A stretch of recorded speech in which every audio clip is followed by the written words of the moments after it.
Have your expectations changed from maybe the start of the season? Because when we cast your mind back to when we sold Harry Kane, everyone was like, there's no chance of Champions League, Europa League if we're lucky. So having seen the first 6 games of Ange Ball now, have your expectations changed? Well, a little bit like Dave with the Ange appointment, I wasn't the doom and gloomers around Kane leaving. Obviously, I didn't want him to go. I knew he was going on June the 27th. And through various different actions that we have, like you guys do, so I knew he was definitely gone. But I didn't think that it was going to be the downfall. I didn't think that we were going to be bottom half of the table or 14th without Kane. I didn't expect us to cope just as well as we have, if I'm brutally honest. But I didn't think it was going to be a doom and gloom scenario. So on that point, my expectations haven't changed because they were quite high already. So. When on Last One on Spurs, obviously I'm on Last One on Spurs all the time, and we talk quite often about stats. And I've got the blue book here, so Ricky's not going to be happy, but I've got my blue book here with my stats and stuff. And actually, I've done quite a lot. Sorry, Ricky, but we're loaning the blue book for an hour. That's it, representing. So if you want to get in the top 6, the average points total to get in the top 6 over the last 10 to 12 years in the Premier League is 62 points. But I'm bearing in mind, guys and viewers as well, we got 60 points last season. So we had the absolute shit show, and that is a proper swear word, sorry, of a season. 4 different managers, Stellini ball, bloody Conte ball, fights, deaths in the camp, horrible situations, all that stuff. And we still only missed out on Europa League by 2 points. Mental, right? 68 points gets you top 5 on average over the last 10 years in the Premier League. 72 points gets you top 4. And weirdly, because of a bit of an anomaly, when 66 points got you top 3, it brings that top 3 down. The average of top 3 is only 73 points. So you've got to look at it, instead of looking at it from an emotional perspective and going, oh, we've got to beat them, or they got to win, can we get 4, 6, 7 points more than what we did last season? And the answer has to be yes. It has to be under what we're seeing right now. And that will give us top 5. And top 5 will probably get you Champions League football. So my expectations haven't changed. Sorry for the long narrative, but just a bit of backup as to why. Mm-hmm. The reality is I think we get top 5. I predicted us to get top 5. I actually think maybe my expectations changed a little bit on that from a top 4 point of view. But I think we get Champions League football. So my expectations on that side of things haven't changed. I honestly cannot see. Look, people might click this and at me, whatever. If I get this wrong, I cannot see us getting less than 68 points. I just cannot see it. That last season, lads and viewers, we lost 14 games. I just can't see us losing 14 games because, and the reason why I can't see it is, Sim, as you've already pointed out. And Dave, I think you mentioned earlier, we're going into Liverpool game. We've already turned up United. And we've already avoided defeat at Arsenal, right? Which is 2 things that didn't happen last season. We can essentially, and I don't want this to happen, but we can afford to lose the rest of our home and away games against the so-called Big 6 and go and beat the lesser teams, which we kept losing to last season, and still get 72 points, which will hit top 4 easily. So I just can't see how we're going to lose 14 games. I can't see that. And I can't see how we're not going to get an extra 8 points from last season, given the fact that we were still in. I mean, even after that shit show, I think Brentford. You have to remind me here, lads. We obviously lost against Brentford, but before losing against Brentford, I think we have Villa or something like that. It was a results where I think we lost to Bournemouth, didn't we? I think we lost to Bournemouth. Thinking, what on earth is going on? If you turn them results around, which I think under this team and under this manager and where we're at in terms of our momentum, you can easily change them results around. I just can't see us not getting 68 points as a minimum, Ben. Fair enough. I mean, the thing, I mean, my expectations have changed a little bit. I kind of had us at 5th or 6th before, but now I think we can push the top 4 because of the way we started. But for me, it's just like, we've got a number of players in that starting lineup where if they get injured, I feel like we're screwed. Like if Bissouma gets injured, Maddison gets injured, one of our centre backs get injured. And any one of those players get injured for a sustained amount of time, I do feel that, we could go on quite a bad run. And that could be the detriment to us. But we can't predict injuries, can we? So we can't sit here and talk about injuries and what have you. But Dave, has your expectations changed? Yeah, they have, to be brutally honest. Just on the injuries team, just quickly, Ben, we're not going to get as many injuries as we had last year with the amount of games we had last year, quick and, in such a quick period of time, the amount of competitions we had to cover as well. We were out of the League Cup. We've only got one game a week up until the FA Cup. So, for me, the injuries I don't think will play a significant part as maybe it has done on the previous regimes. But look, my expectations coming into this season, no director of football, selling your star striker. I didn't know whether Ange was going to sort of rip out the old leadership group or not. And for me, I pinpointed that as one of the main things he needed to do, because that's why when you look at the amount of managerial appointments we've had, the amount of interns we've had to put in place, it stinks of a bad culture and a bad leadership. So he had to rip that out. I didn't know whether he was going to have the balls to do it or not, but he does.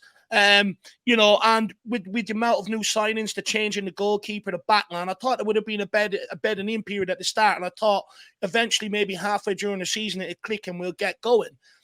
But I didn't expect to start this quick. So, of course, my expectations have changed a little. Putting Son up front, bringing Maddison in as the guy to supply him the chances, absolutely, phenomenal piece of business. Because I was also, as much as I predicted, Son would score your goals, I was looking around who's going to assist him, and Maddison has stepped up and done that. So for me, when I look at it, I take Lee's point. I also looked at the points tally last year, and it's like, well, if we, change a couple of them results, maybe we could get top four. But I think we're shooing for top four now. Originally, I had us to finish, maybe just in one of the Europa League conference places, or maybe. But now I think we're definitely shooing for top four. But you come out of this game at the weekend unscathed, we're all of a sudden in a title race, whether we like it or not. I think we have to accept that. You've got 3 big dogs already out the way and you've been unbeaten. So I think everyone's expectations has changed. And I think we just have to do what Big Daddy Messiah Ange told us to do. You believe. Title race, Dave? Title race? Come on, keep going. Title race? Lee, look, if we get through unscathed against Liverpool, we're in the conversation. We have to be.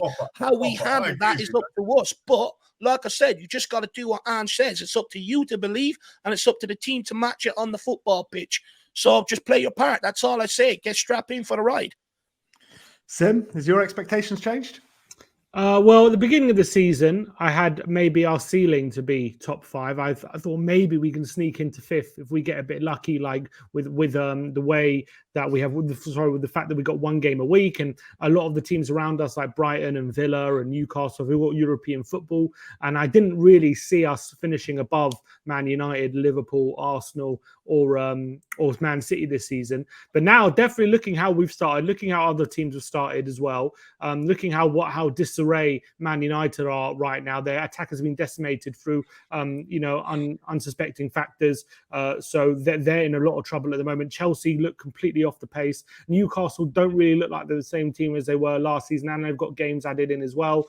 I'm 100% looking at that top 4 now. I definitely think we can get into that top 4. No, I don't see the only thing that's stopping us really is injuries. I think if we can have this starting 11 pretty consistent for the whole season, and we can avoid injuries to key players, I think there's nothing stopping us getting in that top 4. I don't think anyone else. If I look at our starting 11, I don't look at United starting 11 or anyone else's apart from maybe Arsenal, Liverpool, and City. I don't look at anyone else's starting 11 and think that's better than us. I really believe the hierarchy got to help us out in January, though, don't they? 100%, because it's the problem with our first 11 is that there are such key players that are literally making this team function right now. Vicario, Van de Ven, Romero, Udogie, and Bissouma, and to an extent Maddison as well. I think those 6 players, if even one of them picks up an injury, I think more seriously in the back lines, if Maddison picked up an injury, I still think we'd be able to score goals even without Maddison. Maybe we wouldn't have that creativity, but I still think we'd be able to get ourselves in positions where we're getting goals and we'll still be able to attack teams. But I think without Romero and Van de Ven or Udogie or Bissouma, I don't think we'd be able to defend as well. To be honest, and I think especially the back 2, that's a big issue, and a lot for them. Yeah, it's Romero and Van der Ven. If Dyer's coming into that, I'm shit scared of that, to be honest. I really am. That's a big concern. So what's Yeah, go interesting on. on that, though, what's interesting on that though is that he had Ashley Phillips on the bench a couple of times before Dyer, and actually we all thought that actually it's because he was going to choose him over Dyer, but apparently Dyer had an injury that period, and ever since Dyer's come back fit, inverted commas, he's been on the bench, so he is going to be the backup. And actually, if it's Van der Ven that's injured, is he going to play Ben Davies as a left-sided centre back? Or is he going to play a right-footed centre back in the left back position? Because that also cannot be Dyer, in my opinion. But we haven't look. I think Dyer's been an amazing servant for the football club, and I actually think he deserves to, get a bit of a send off and go on his merry way, a little bit like Hugo Lloris, right? Because I think you're about to have a fight with Dave, Lee. Yeah, but to be fair, like, at the end of the day, I'm not saying I want him in the squad, Dave. To be fair, I don't. But yeah, what he's done up until the points and whatever, he's done a good service. So thanks very much, mate. Off you go. Great. But the problem that we have is that we are a booking, or we are an injury or a suspension away from Dyer and Davis at the back, and I think that is a problem. And the problem is we know this for a fact that Ange Postecoglou wanted another centre back. We know for a fact that is absolute factual. He's actually confirmed that. I actually thought we needed 3 in the summer. We only got 1 plus Ashley Phillips, so 1.5. I think we needed 3 in the summer. Tosin and Mickey Van der Ven. And who was the other guy? I've forgotten his name. Sure, I shouldn't have forgotten his name. He was linked with us. The whole summer. I think we should have tried to sign all 3 of them. Obviously, we didn't. We only got 1. And it comes back to, you mentioned, Ben, the hierarchy. Look, the hierarchy have, I don't think they've got fans per se, but they've got a lot of people that don't want them there. Some people are, not bothered. I think Ange has papered over some of them cracks, but we're still 1 or 2 short FC, aren't we? Let's be absolutely honest. Yeah. Now, I'm going to another club, I'm going to speak to another fans groups, and they might all say the same thing. Man United, they might say, "Oh, we're 1 or 2 short." City, but I don't know how. By the way, they've rested off their first team squad, and they've still got Guardiola playing, and it's ridiculous. But the point I suppose I'm making is that maybe it's our own club thing, maybe not. But the facts are that we are an injury and a suspension away from Dyer and Davis at the back, and that is not Angeable. Like that is not Angeable. Imagine that when we're playing this high line that we're playing. Oh, I mean, that's frightening, isn't it, boys? Yeah, and I also think with Bissouma, like if he was to pick up an injury, I feel like Bissouma right now this season, he's become a problem for teams which I don't know how to deal with, because he breaks the lines with his ball carrying ability from deep, and what it does is it draws other players out of position because they have to come deal with him, because they have to come and confront him. And what that does is it completely disorientates their back line, and it opens up the gaps and spaces for the likes of Maddison and maybe other players in the front line to exploit. Without him, without that ball carrying ability, I really believe our midfield is a lot easier to deal with, because it's going to be a lot do that. Yeah, exactly. When Bentancourt's back, and hopefully he gets back to his best, then that's something. But without him, without that ball carrying ability, and without Bissouma, like Højbjerg in that position, he's not capable of that. So all of a sudden, everything's being played in front of you again, and there's no one you're worried about taking you on. It's just you're worried about Højbjerg passing and moving. He's not really going to take you on and cause a problem in that field that you can't deal with. Whereas Bissouma's doing that right now. Sim, the only thing I'd say on that, and again, Dave, don't shoot me here, right? But the only thing I'd say on that is, under Ange Postecoglou, we have not seen Dyer, and we haven't seen Bentancur yet, and we haven't seen Højbjerg in that position, other than the Fulham, which was a bit of a shit show, to be fair, because it made 9 changes. And so, I don't know, maybe with the amount of training that's been going on behind the scenes, and with the whole atmosphere and the whole vibe now, I think that's the word everyone's saying, the whole vibe in the club, maybe they were putting a different performance. But I can't see. And look, Dyer might have been had an injury back end of last season or throughout the season. Look at Son. Son was rubbish. Let's have it right. He was absolute rubbish last season. Lots of people writing him off, not me personally. I absolutely love the bloke. But again, we didn't realise until close season, did we, lads, that he was injured. He come out and told us he was injured, playing through the pain barrier, whatever. Look at him this season, absolutely world class, in my opinion. The finishing of the bloke is just a joke.